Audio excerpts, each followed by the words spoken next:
SOS Homophobie qui vient donc de créer une antenne ici en Sarthe, qui compte une dizaine de membres actifs. Pourquoi avez-vous décidé de créer cette antenne ici dans le département? On a décidé de créer l'antenne au Mans parce que dans le cadre du débat sur le mariage pour tous, les langues s'étaient libérées. Les propos haineux malheureusement étaient sur la place publique. Il était donc nécessaire de pouvoir agir et c'est tout l'avantage des SOS Homophobie qui possèdent une ligne d'écoute pour lutter pour du témoignage, dont les témoignages affluent en ce moment. J'en profite pour donner le numéro de la ligne d'écoute qui est 0810 108 135. Et donc par rapport à ces témoignages et par rapport à l'activité des SOS Homophobie, nous faisons des interventions au milieu scolaire et donc de la prévention aussi auprès des formations pour adultes. Et c'était nécessaire donc d'agir. Vous dites les langues se sont déliées. Est-ce qu'il y a eu une recrudescence des actes ou des insultes homophobes? Est-ce que vous le sentez ça auprès de vos membres, auprès de vos amis?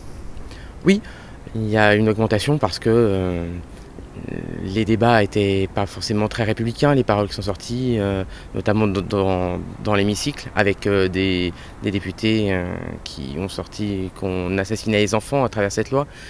Il y a eu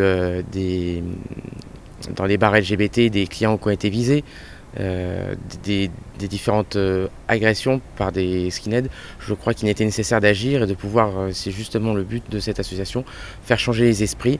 Et aujourd'hui, je peux vous dire que sur l'année 2011, pour le rapport de 2012 des SOS Homophobie, il y avait 1500 témoignages. Aujourd'hui, on en est à 2000 dans le prochain rapport qui va sortir. Rien que sur la Sarthe, les chiffres ne sont pas très bons. On est entre 10 et 19 et encore, ce sont juste les témoignages des personnes qui ont appelé la ligne d'écoute. Donc je vous laisse imaginer le travail qui reste à faire pour faire changer et évoluer les consciences.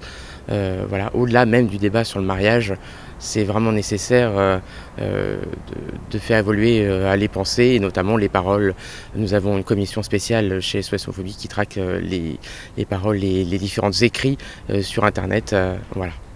Le travail que vous allez le faire ici au Mans, en campagne, comment ça va? Comment vous espérez améliorer la situation, améliorer finalement la tolérance vis-à-vis des personnes homosexuelles? Donc avec Homogène, qui est une association LGBT aussi, nous travaillons donc en collaboration et avec eux, au-delà des interventions au milieu scolaire et de la prévention par rapport au prochain rapport des SOS Homophobie qui sortira le 17 mai prochain.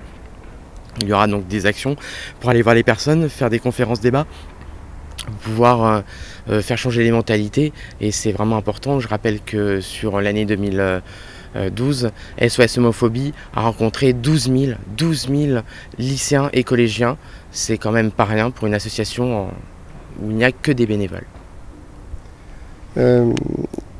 Le mariage pour tous, la loi sur le mariage pour tous est passée hier. J'imagine que c'est de votre côté la satisfaction? Oui, bien sûr, c'était le b.a.-ba. C'est vraiment nécessaire que l'égalité de tous les citoyens face à la loi, c'est l'égalité face à la République, qu'on ne puisse plus dire dans les cours de récré, voilà, tu n'es pas pareil. Et de toute façon, ça a été déjà un fait. Il y a plusieurs façons de faire famille. Aujourd'hui, prochainement, du moins demain, les homosexuels comme les hétérosexuels seront reconnus, tout simplement, en tant que famille.